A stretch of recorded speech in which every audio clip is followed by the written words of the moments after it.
Before we get into the story, please remember to take a moment to like, subscribe, share with someone you think would enjoy it, and leave a comment if you appreciate the work. Your feedback is important. You can also find links in the description to my website, bookstore, and other great stuff. I'd like to thank Isaac Arthur for another inspiring topic, which you can find linked in the description as well. With all that said, I hope you enjoy the story. The Rings of Floriston by P.E. Rowe. The people of Floriston have a saying, "Hope doesn't live on the horizon." It's a reminder for a society of cloud dwellers to not substitute the heavenly beauty in the distance for the meaning in the life around them. Most of the good people of Floriston have taken that maxim to heart. The Rings of Floriston had appeared at the turn of the previous century. Now, residents and visitors alike find it difficult to imagine that the rings weren't always a fixture of the pink, rocky world, whose atmosphere was, at the time of the following circumstances, approaching the completion of a 2,000-year terraforming process to make the air breathable for humans. The planet Floriston was named for Hayter Floriston, who was the leader of one of the earliest expeditions into the Inner Band, where his party discovered this relatively dry, rocky ball of what Hayter Floriston called future good fortune. He envisioned a landscape of bounding oceans, hillsides covered in green trees and grasses, soaring cityscapes, and rolling acres of agricultural beauty. He had a vision he knew he would never live to see.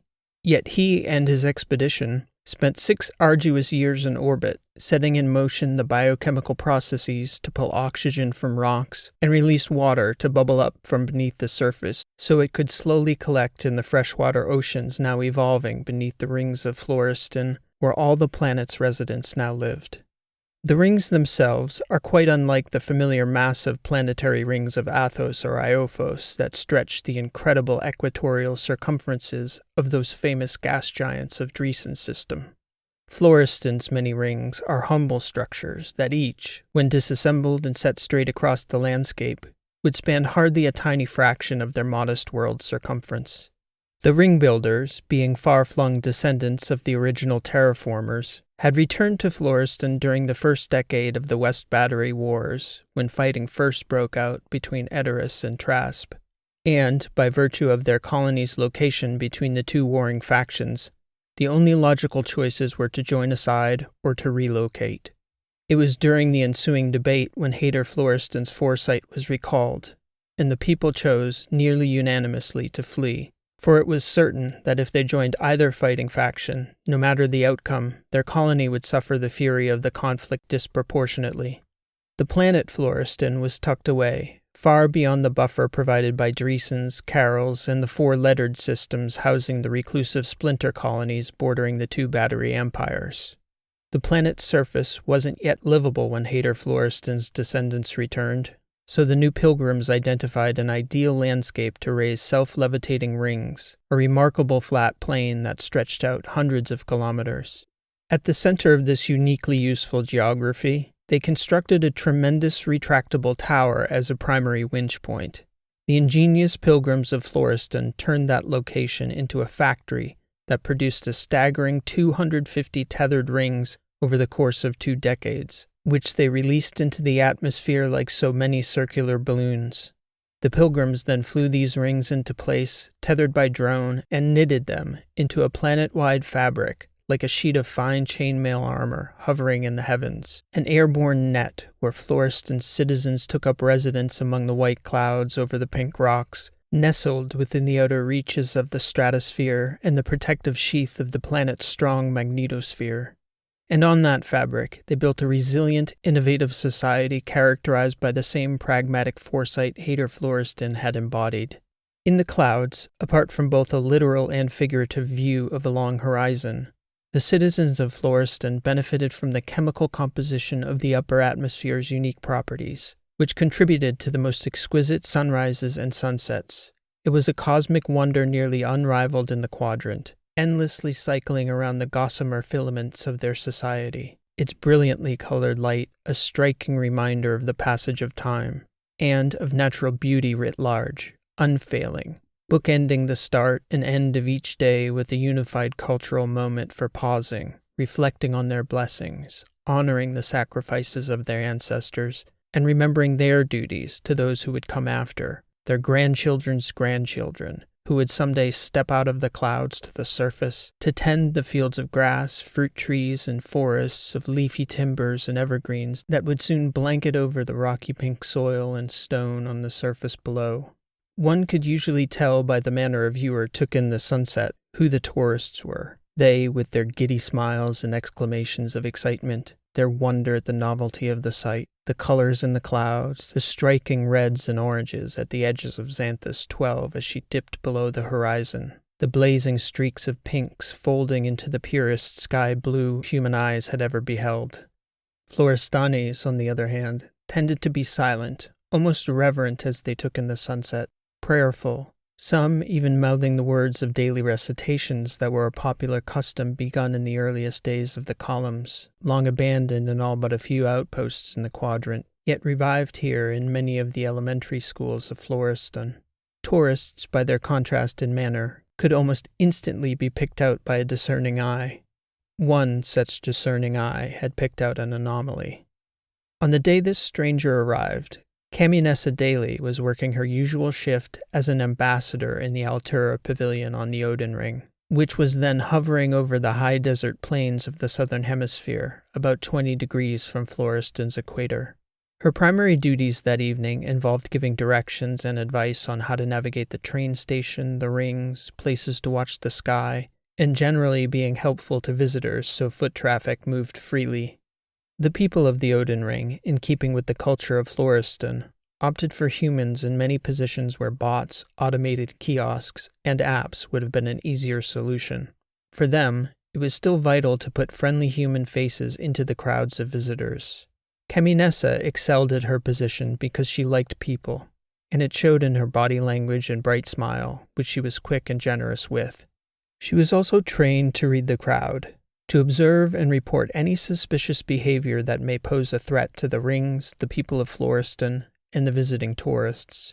Caminessa had never flagged anything major, but many keen-eyed ambassadors like her had foiled kidnappings, confiscated contraband, and had even broken up a fledgling extremist network from the neighboring Regis system. Caminessa never guessed she'd call in such a code to her security network that night, but there was something troublesome about the tall young stranger standing at the atrium window as sundown approached. He had a dark look about him, almost menacing, or maybe pained. She couldn't quite tell. He was alone, wary of others, shifty, would step away whenever the crowd got close, and he refused to engage anyone in conversation. None of this was strictly illegal, nor even overly suspicious in most cases. Her eyes, though, human eyes, had a sense that something wasn't right about him, that dark kind of solitude, the way he stared at the horizon so purposefully, as though he longed to be there and not here. The clouds that night were tremendous. She gave that sunset a strong 8, and she was a tough grader. The tourists were ecstatic, more oohs and ahs than the usual Tuesday, and a sizable crowd was there to appreciate the moment. Not the tall stranger, though, or at least it didn't seem he was happy to be there. There was no discernible joy in his disposition. She saw him tuck something into his waistband and look around as though he was nervous about someone watching him. She followed him to the tube as the sky got dark and the crowd filtered out. She kept her distance so he wouldn't suspect he was being monitored. She called in support. Floriston had leased the conversion license to several frontline strike infantry models of a Terran make. They were fast, intimidating, and served as a strong deterrent to anyone thinking about defying Floriston's laws.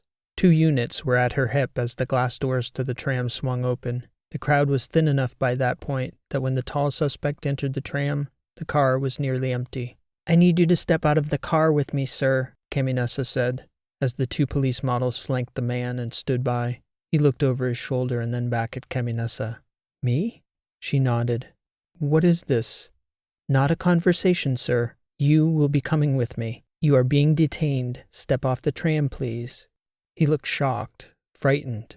His hands began to shake, and though it took him a beat to comply, a look at the police bots to either side convinced him to slowly walk forward and off the tram without incident. The petite young woman before the stranger directed him toward the public safety office. He didn't speak much along the way, only asking what his detainment was about and insisting he hadn't done anything to warrant his being held. "You didn't even ask me any questions," he stated at one point. "That's to protect your privacy, sir," Caminessa said. "Or to protect you from public scrutiny, perhaps. I assure you, sir, we on Odin Ring have nothing to hide." She led him into the office and ordered a full search of the man's person, pulling up his ID tag. Immediately she was struck by a glaring inconsistency. He looked the part of a young man, mid-20s, yet his ID had him tagged as 48 years old. Caminessa had guessed him to be no older than she was.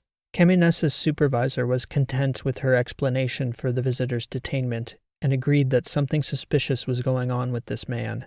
She authorized a hold until they were able to confirm the authenticity of his documentation and backstory. Caminessa was sent in to interrogate him. "It's just a friendly conversation," her supervisor reminded her. "At this point, we have no reason to think he's done anything wrong." He was seated at a small table in a square room looking out into the darkening sky when she came in. The police unit stood outside the room as Caminessa closed the door and sat. He was visibly distraught. "I told them they can't take my belongings without cause. I have a case, a black case. It's very important to me." "We'll get to all that," Caminessa said. "First, I'd like you to tell me your name." "You don't believe my ID tag, do you?" "You don't look 48. There's a lot about me you wouldn't get from looking at my ID. I received a GTA dispensation due to chronic hardship to 25. "You were in the military? What faction?" "One of the independent colonies within the letters. I was born on a very small cluster of cylinders called Arnett, orbiting Delta Omega." "Delta? I didn't even know there were settlements there." "Just us." "And you were given an aging dispensation?" "Reluctantly. Unique circumstances," he said, rubbing his palms together. "Please, miss, that case is very precious to me. It cannot be replaced. If it were lost, I don't know what I would do." "Why are you so nervous? You have to see we can't give you back your belongings until we ensure that there's no way you could be a threat to." "If you lose her, I might die," he said, rubbing his forehead and appearing to Caminessa of being on the verge of tears. "An AI? Sarah is so much more to me than that. It's hard to explain." "Why don't you tell me about it, sir? Starting with your name." "My given name is Katonahatria, but I'm accustomed to answering to Bartleby." "Bartleby? That's an odd name." "Sarah gave it to me. Can you bring her in here, please? At least let me see her, just so I know you haven't lost your case." Caminessa didn't know what to make of the way this man was acting. He was middle-aged, looked young, and was acting like a child when separated from their first playbot. "Excuse me for a moment," she said, getting up from the table. "No, please," Bartleby said. Caminessa left the bots at the door to guard it while she conferred with her supervisor, who was inspecting the thin black case when Caminessa arrived. "Sleek unit," she announced. "The battery and computing power on this little number could run a small outpost. Did you take eyewear off him?" "An earpiece," Caminessa said. "Can I bring that AI down there? I think it might calm the guy down." "Not yet. Something's not right, and until we figure out what, I'm not comfortable giving him access to such a high-end piece. He could be up to anything with this unit if he's savvy." When Caminessa got back to the door, she could see from the window that Bartleby seemed to be having a full-blown panic attack. She opened the door and stated calmly, "Hey, it's all right, you're all right," and she put her hand gently on his shoulder. Bartleby recoiled so harshly he fell out of the chair and crashed into the wall in the corner of the room, drawing heavy, deep breaths as he pushed himself back against the wall with his feet. You shocked me," he said. I'm sorry. It was the last thing Caminessa was expecting. She was startled that such a gentle, caring gesture could elicit such a shocking reaction from a tall, otherwise imposing man. He kept repeating, I'm trying. Would it help if I got you your AI? He nodded. Please. Okay, she said. I'll see what I can do. Caminessa returned sometime later carrying a small case in her right hand. Until we can get our tech analysts down to clear this unit of yours, I'm afraid we can't allow you to interact with it. But I want you to know your AI is safe, she said, opening the case to reveal the server sleeve Bartleby carried Sarah on. Then she closed it and placed the case on the table. Seeing that it was safe seemed to calm him. Would you like to tell me what this is about? She said. I would prefer not to, Bartleby said, but it seems as though I'm compelled to. Can you tell me why you've detained me, please?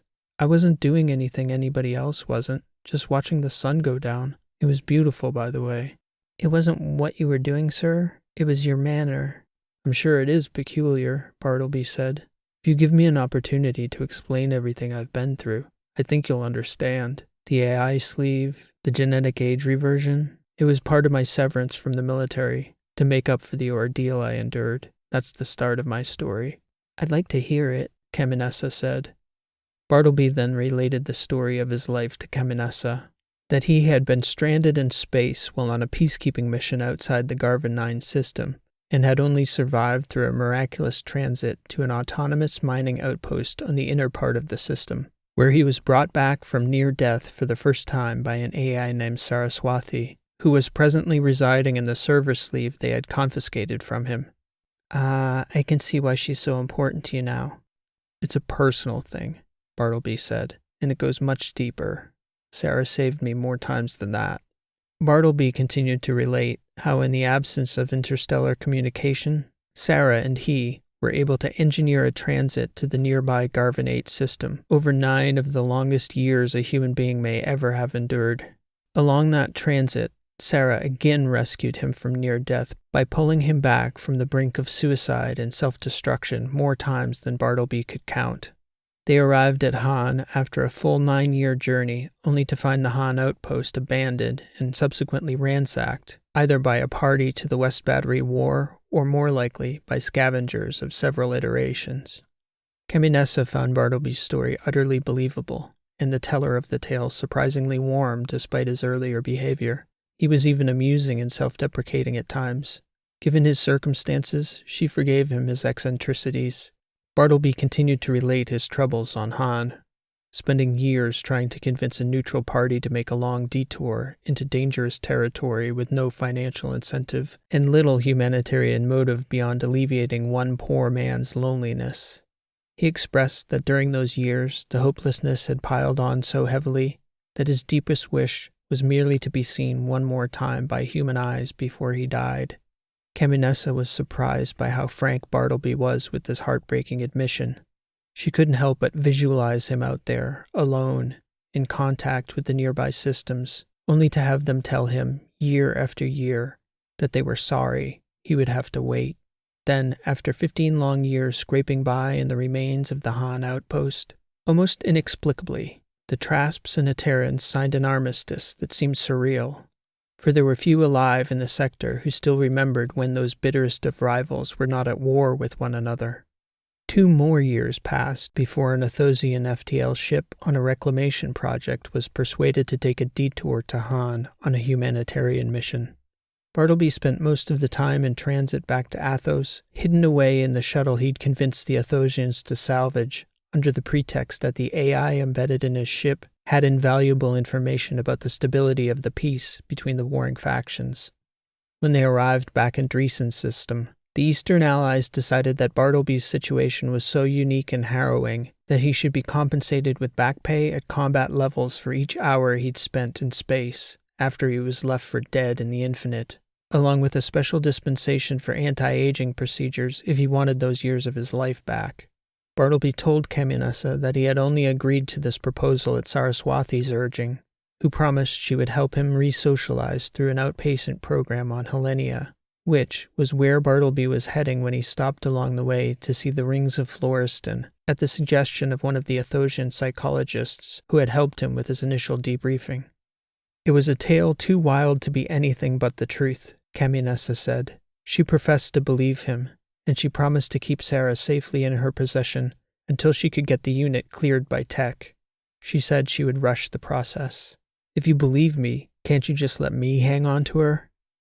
Unfortunately, no. Once I flagged you, it meant the process would have to play out to the letter of the law.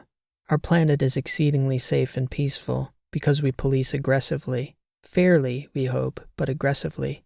Our society floats in the clouds, so unfortunately we can't and don't take any chances. What does that mean for me? We'll vet your story with the authorities on Athos, and in the meantime, We'll make you as comfortable as we can here until we get the all clear. That's a 4-day FTL window, so what, a week at least? More likely 2, the way the Athosians do business. In custody like this? In a cell? I'll see what I can do about getting you a hotel and a monitor. Bartleby's hands began to shake again. Oh no, he said, almost involuntarily. What's wrong? Caminessa said. Without Sarah, I'm going to be alone. You don't understand. I'm talking to you because I have to. And you're easy to talk to, Ambassador. But I'm deathly afraid of being alone. Sarah's the only thing that kept me alive all those years. I'll make sure you have access to a house AI you can talk with wherever we put you up tonight. I'll have tech clear your unit tonight, and I'll come by to see you first thing in the morning to see how you're doing. Bartleby could tell that was the best he was going to do, so he nodded. Despite his initial misgivings about the young ambassador, he did believe that Caminessa would look out for Sarah while the AI sleeve was in her possession. This too was part of rejoining a society, he told himself, interacting with people, knowing that those interactions would not always go the way he wanted, and remembering the mental exercises he and Sarah had gone over 1,000 times in preparation for this moment. He took a deep breath, and then another, and he decided that he would do his best to be patient as the situation played out. Caminessa rang his hotel door the following day. The accommodations were far better than anything he was accustomed to, even before joining the military. Certainly far better than during his decades-long journey back to civilization. She was smiling when he opened the door. Good morning, Bartleby said, expecting that she might have word about Sarah, though it seemed the last thing on her mind. I thought it might be good if you joined me this morning, she said. I have a safety detail along the southern cage. You aren't afraid of heights, are you? No, crowds aren't my favorite, but open spaces, heights, space, those are good for me. Perfect, she said. I just thought, with your situation, I didn't want to see you cooped up by yourself all week, especially since, I almost forgot. The tech team is tracking down a portable limiter for Saraswati. You'll need a wired earpiece for a few days, but they should be able to get her back to you tonight. That's excellent, Bartleby said. So what is it we're doing this morning? Come on, she said. I'll show you the way.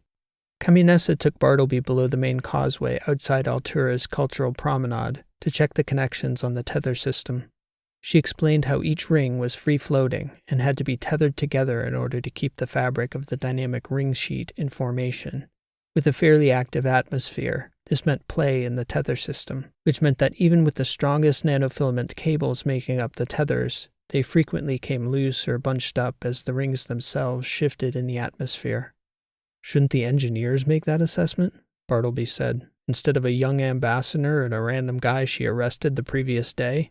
She laughed. Sure, they will though. We're just taking pictures, visualizing the connections and sending them a report on the junctions they need to look at. We do it all the time. The view is spectacular. You're gonna love it. Why me again though? Honest answer? I felt terrible about how I treated you yesterday. I thought about it a lot last night and just thought about how I could have handled it better. Like maybe approaching you and talking to you first. I think I was just intimidated by you. By me? Yeah, I don't know. Maybe it's the height or your discomfort with all the people. Probably both. We're trained not to cause a scene, but I think I presume too much. As long as it all gets ironed out, I can't say I'm too disappointed at having to spend a bit more time here on Floriston. The sunrise was almost as spectacular as the sunset. Wait till you see this, she said, leading them down the stairwell to a hallway formed from thin nanofilament mesh walls, open to the high, thin air, and a crystal-clear polymer floor that stretched out indefinitely along the underside of the ring. You aren't joking about the heights, a wide-eyed Bartleby said, looking down almost 2,000 meters to the mountains beneath them. Caminessa looked back at him from the clear walkway, smiling as she encouraged him onto the nearly invisible floor panels. You'll get used to it, Bartleby, she said. Whew, he said, taking a few uneasy first steps into the sky channel. But as she moved forward, he began to walk more easily behind her. She talked as she walked, explaining how the rings worked, what it was like for her getting used to walking the sky channel, her duties, her life on the Odin ring. Bartleby found the sound of her voice and her presence soothing, even staring down into the ether. Soon his mind had adjusted to the situation, and he began to walk more easily. After they inspected the first few junctions, he realized why they didn't send the engineers out unless they needed to. There were so many connections that they'd need thousands of engineers per ring to keep up with them all. It soon became easy for him to tell when a cable was bunching or needed to be patched or replaced. Caminessa was taking stills and video with her glasses as they visualized the tether junctions. Bartleby realized about halfway through the morning that he was enjoying himself. He couldn't remember the last time he could say that about a day. He realized, to his surprise, given the strife she'd caused him the previous day, that he liked this girl. "So tell me, Bartleby," she said at one point as they were walking between the junctions, "what kept you together out there? I mean, Sarah, you said, but what did she do that kept you going all that time, all those years alone?" "Different things," Bartleby said. "There were daily things, when I was doing okay, things that helped ground me. Like Sarah used to play sounds that are inherently soothing to humans, bird songs and babbling streams." "She has that audio? From Earth?" "Presumably that's where it all came from. You know the bot builders that make birds? You have to figure they get the songs from the original birds." "I never thought of that," Caminessa said. "I've never heard a stream before. Think I'd like to." "It's spiritual in a way. Calms the mind in the same way a lotion soothes the skin." "Streams and birds." "I'm sure it's in the library here on Floriston," Bartleby said. "You just need to know to look for it." "And what about when times were bad?" "I think the worst was after the turn. About 3 years into the second transit, I didn't want to live anymore. Sarah tried everything." Bartleby stopped for a moment as they were walking, overcome by a sudden realization of the moment he was in, walking above the clouds, staring down from the sky at this beautiful pink world, talking with this warm, beautiful young woman. He never thought it could happen to him, through all those years, but it hit him that very instant. "Give me a moment," he said. "I need a minute." "Sure," she said, turning around. "Everything okay?" She could see he was emotional, teary-eyed. "I'm here," he said. "I made it." "You did," she said, very slowly moving toward him and placing her hand on his forearm. He was looking down, clutching the mesh netting at the side of the sky channel. He didn't pull away. He let her touch him. "I'm glad you're here, Bartleby. I'm so glad you made it." "Me too," he said, taking a deep breath. "I hope this isn't too much for you." "For me?" she said. "With everything you've been through? You're doing great." After he'd regained his composure, they kept walking, Bartleby telling her about the various things Sarah had done to keep him sane in the depths of space. One time when he'd given up, she started reading him a book, and before he knew what he was doing, he was eating a ration bar so he could focus on the story instead of the hunger.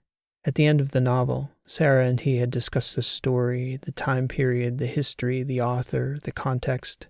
The discussion had gone on for days.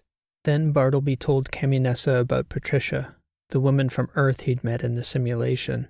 He told Caminessa how that perspective of seeing a person from outside her civilization had caused him to spiral into a misanthropic despair, had caused him to see humans as pointless, misdirected, short-sighted creatures. That was the darkest place he'd ever been.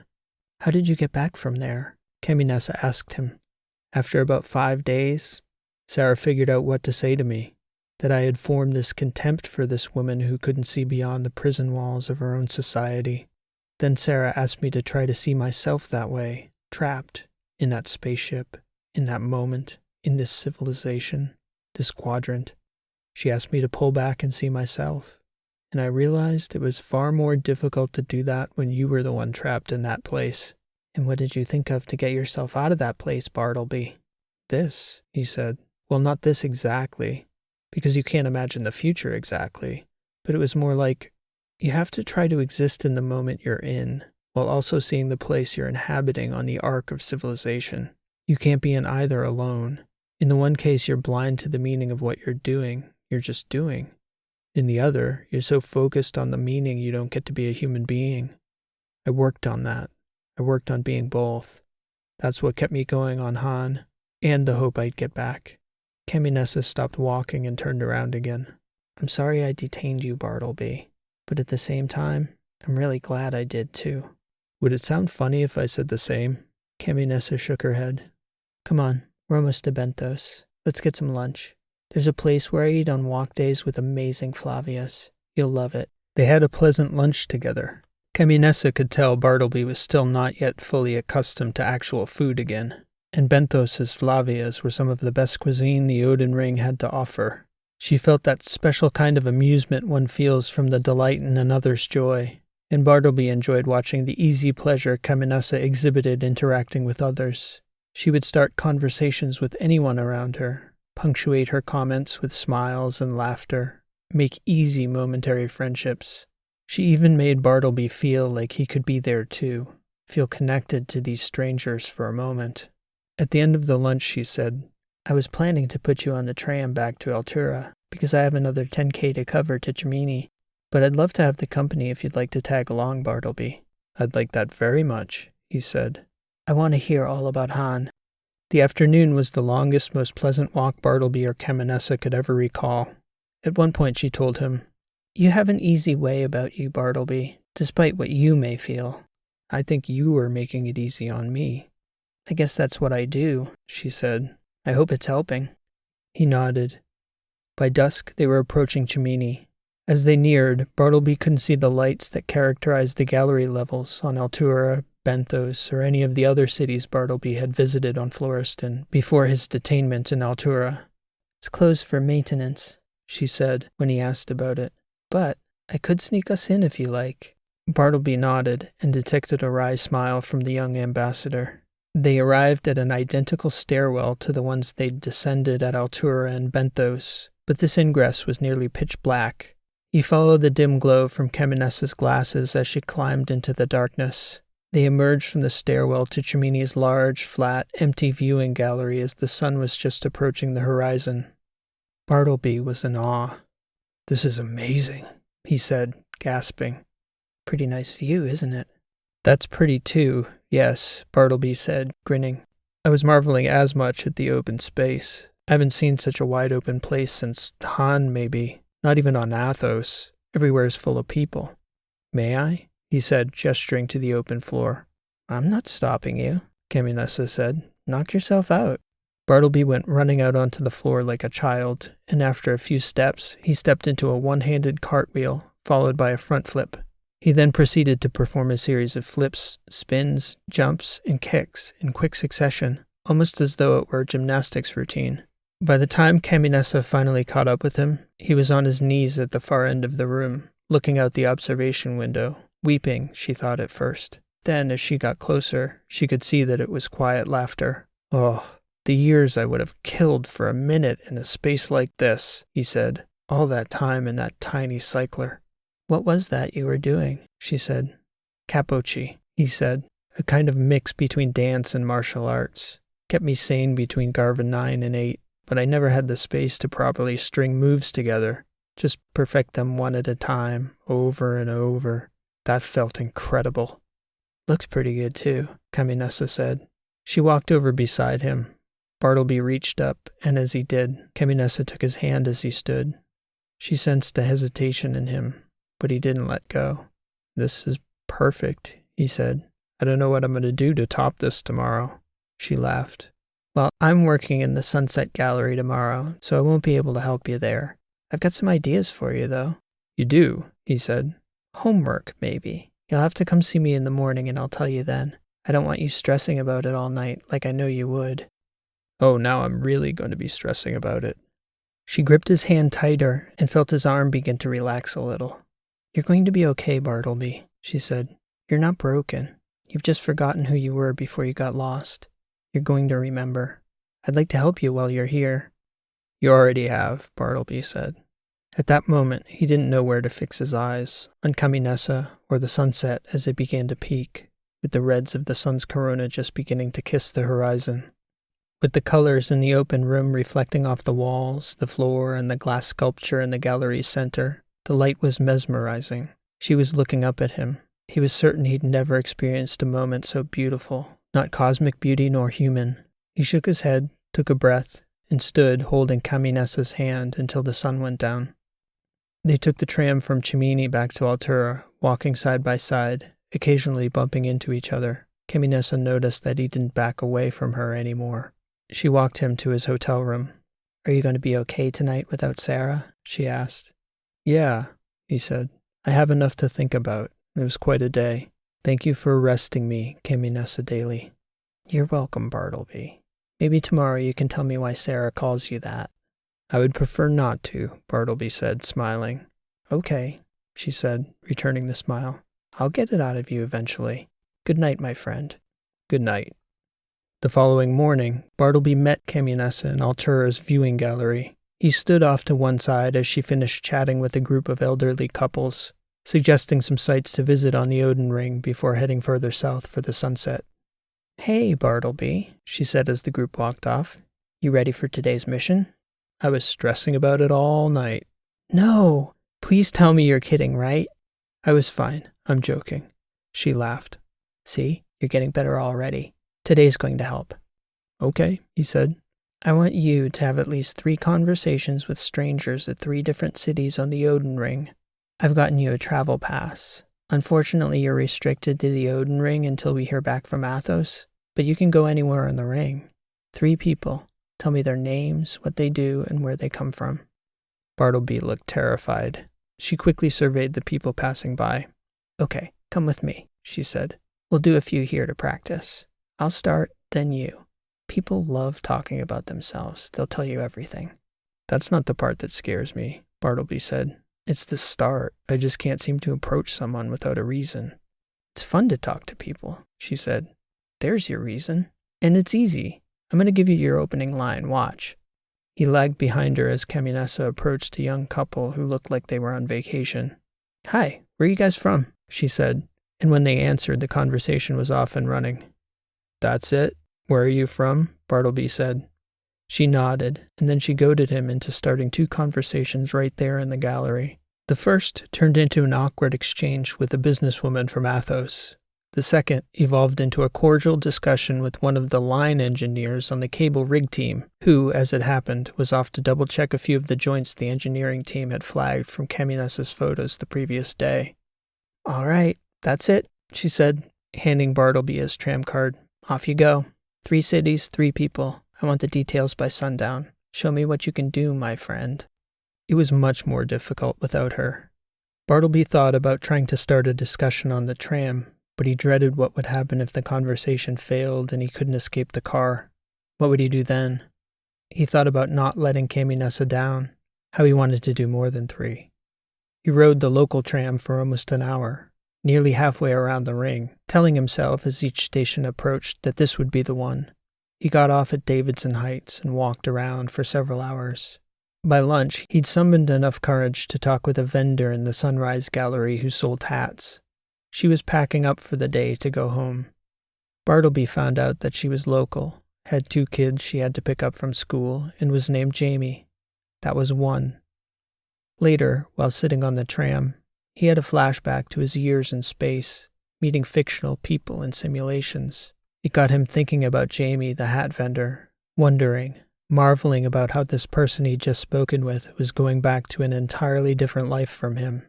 A completely divergent life that was just as real as his own, with 2 real children who had 2 real lives of their own. He suddenly remembered that he hadn't spoken with Saraswati in almost 2 days. By nightfall, Bartleby had engaged in 7 conversations he was excited to tell Caminessa about. When he got back to the Altura gallery, she told him to get 2 more names during the sunset. By then, he was happy to do it. After the sun went down and the evening rush had filed out of the gallery, Caminessa took him to dinner. Bartleby was starting to remember what it felt like to be a person again. As the week went on, Caminessa's challenges got tougher. On day 3, she challenged him to shake hands with 5 people. On day 7, she challenged him to collect 5 thank yous from 5 different people. On day 8, Caminessa had walk duty. She invited Bartleby to come with her again. By that time, both Bartleby and Caminessa were aware of the large, unspoken tension building between them. Part of Bartleby was hoping that the Athosians were exactly as responsive as they'd been when he was stuck on the Han outpost. If they never sent back word about him, he wouldn't have to leave. Problem solved. For Caminessa, she'd only intended to be helpful, but the closer she and Bartleby grew to one another, the more she realized how it may crush him when the time for him to leave did come. and the longer he stayed, the more she wondered whether she wanted him to go at all. Their second walk day together was a repeat of the first. Bartleby telling stories of his travails in space, Caminessa telling Bartleby about her life on Floriston, the things she liked, her hopes, the places she wanted to visit one day. At one point, when she was discussing seeing Athos, Bartleby went as far as to say he wished he could see her face when she first set eyes on that ring. She could tell he wanted to say more. That evening, in the empty gallery at Cimini, Caminessa unrolled a speaker pad, placed it on the floor, and said, "All right, Bartleby, you've done good this week. Are you ready for the next lesson?" He shook his head. "I know you're not comfortable touching other people, but tonight we're dancing together, you and me." "It's important," he said. "I need you to know. It's not that I don't want to, it's that I don't know how to without it becoming awkward. It was decades without any human contact." "I know," she said. "It's okay. Come here." The music started, and they stood together for a moment in the dusk light. It was overcast, so there wasn't the same glow about the place there had been the previous week. She took his hand and tried to guide him with the music. At first, dancing together was just as awkward as it had been for both of them as children, that first time. For him, so much farther back in memory. It became easier, then, after a time, natural. "I need to ask you something," he said. "Ask me anything," she said. "Why doesn't it bother you I'm twice your age? I haven't been able to figure that out. I understand feeling sorry for me after detaining me, but that was almost 2 weeks ago." "I've thought about that a little," she said. "So?" "I don't really have a good answer. Maybe I'm not such a great thinker," she joked. "I'm more of a doer. It could be that you look my age. It could be that you're so unique. I can't really picture you as an older man." "I could show you," Bartleby said. "I actually have that picture. Sarah does, anyway." "Are you good looking?" "Well, it doesn't get much better than this, if that's what you're asking." She laughed. "I suppose that's how it works for everyone, though. And this? You're not so bad now, Bartleby." "I think you're beautiful." They grew quiet, both wondering if that was going to be a problem. "I don't want to break your heart, my friend," she said. "I'm afraid of hurting you." Bartleby nodded. "Here we are," he said. "I never imagined I'd be here. So whatever happens, Caminessa daily, I'll have these days on Floriston. I'll always have a lot to be grateful to you for."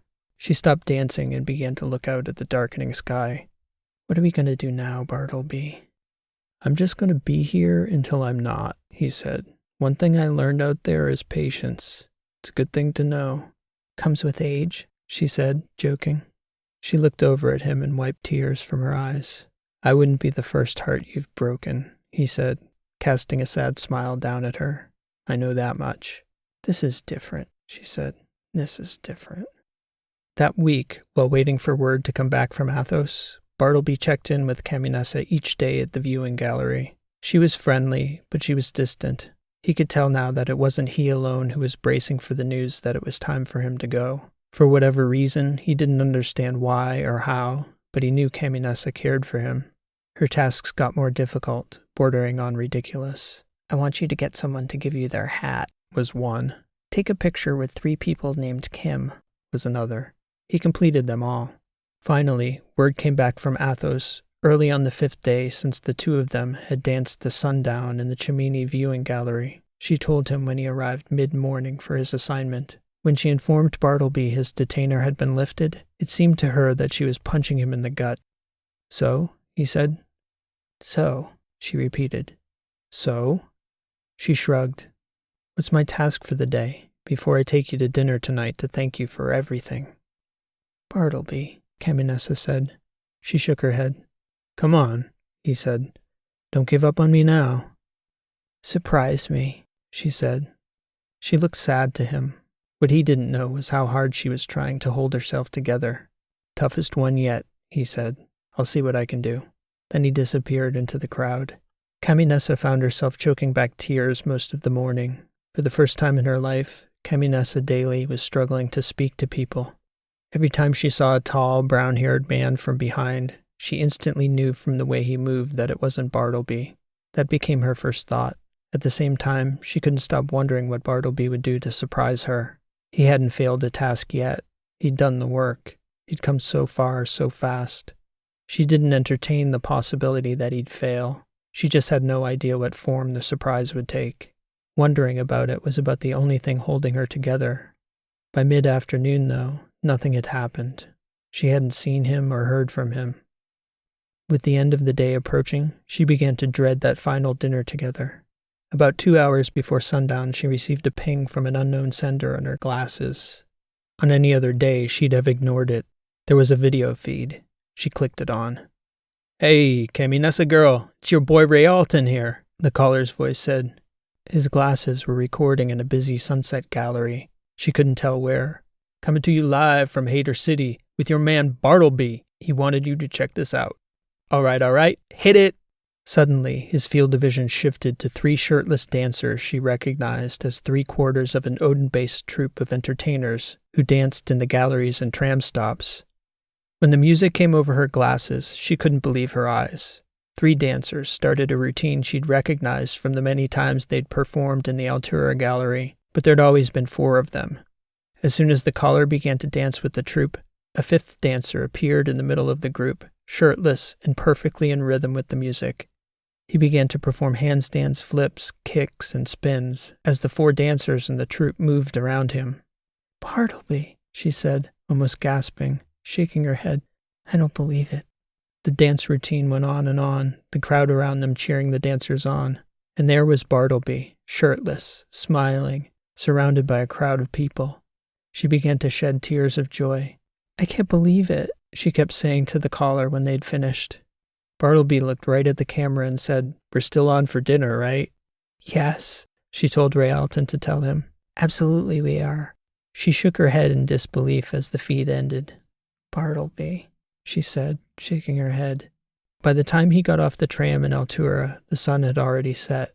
"You remembered your shirt," she teased him when he got off the tram. "Well," he said, happy with himself. "Do I pass?" "You passed, Bartleby. Flying colors you passed. I wouldn't have thought that in 1,000 years. At dinner, she couldn't believe he was the same person she'd met 2 weeks before, shaking, hardly able to look her in the eyes. She could tell that not only was he proud of himself for performing in a crowd, but he'd actually enjoyed it. They ordered dessert and coffee. They lingered at the table. Neither of them wanted to get up and walk back to his room.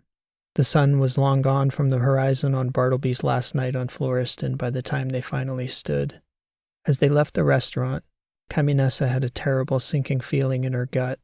Bartleby looked down at her and took her hand, walking with her up to the sunrise gallery window on the upper level. It was completely dark in the room except for a strip of white guide lights illuminating the footpaths along the floor. The stars were out and bright on the horizon. "We could stay up here all night talking," he said as they approached the viewing window. "As much as I'd like that, it would just be delaying the inevitable." "I suppose so," she said. "I was thinking all day about what they told me on Athos. Every psychologist. They all said that unless I went through with the therapy sessions in Helenia, I'd have no chance to live a normal life. Sarah told me that as well." Caminessa nodded. "I believed them when they all told me that," he continued. "I'm not sure I believe that now. What do you think, Caminessa?" "I don't know what to think." "I think I'm doing okay." "You're doing great." "I was also thinking on the tram on the way over that there's no law saying I have to leave Altura tomorrow." "No, there isn't," she said. "And I know someone in the public safety office I could talk to who might be inclined to resolve that matter even if there were such a law." "She might be." "So what do you think, Caminessa? How would you feel if I stuck around a little longer?" "I think we could use a guy like you around here, Bartleby," she said. "I could." "So," he said. Their faces were illuminated by the dull glow of white light coming up from the floor. It seemed as though, having said what he'd been hoping to say all day, Bartleby didn't know what to do next. "Hey, Bartleby," she said. "When was the last time you kissed a girl?" "I've never kissed a girl on the rings of Floriston." "Do you think you'd like to?" He could see the glint of white light reflecting off her eyes as she looked up at him. "I think I'd like that very much, Caminessa Daly. I think I would." She paused, waiting. "Well, Bartleby," she said, "haven't both of us waited long enough?" The timing seemed just right. The sky was dark outside the window, no pink below. In all that night sky before them, unseen, millions of lives ticked onward, buoyed by the network of hovering rings that had been sketched out in the dreams and foresight of others, carrying the arc of civilization forward, and again, on that day and on others, one more time, that same old hope was right where it always had been. Hope doesn't live on the horizon. The Rings of Floriston. This has been an original story written and read by P.E. Rowe. Thank you for listening, and I hope you enjoyed the story. If you did like what you heard, please show your appreciation by liking, subscribing, and leaving a comment. If you'd like to check out my website, you can find me at rowlit.com. That's ROWELIT.com. You can find many of my other works of fiction of all lengths and in multiple genres. For the dedicated fiction writers out there, I also have a free video series on the mechanics of fiction writing, based on the fields of narrative theory, cognitive psychology, linguistics, and narrative craft, which you can access through my website. So please stop by anytime. Also, if you're enjoying these sci-fi weekly shorts, I've also added 3 shorts set in the story world of my Last Horizon novels. You can find them here on this channel or through the links in the description. If you've enjoyed this week's story, I think you'll enjoy those as well. I hope to catch you back here soon with another new story. Again, thanks for listening. This has been P.E. Rowe, and I hope to see you next time.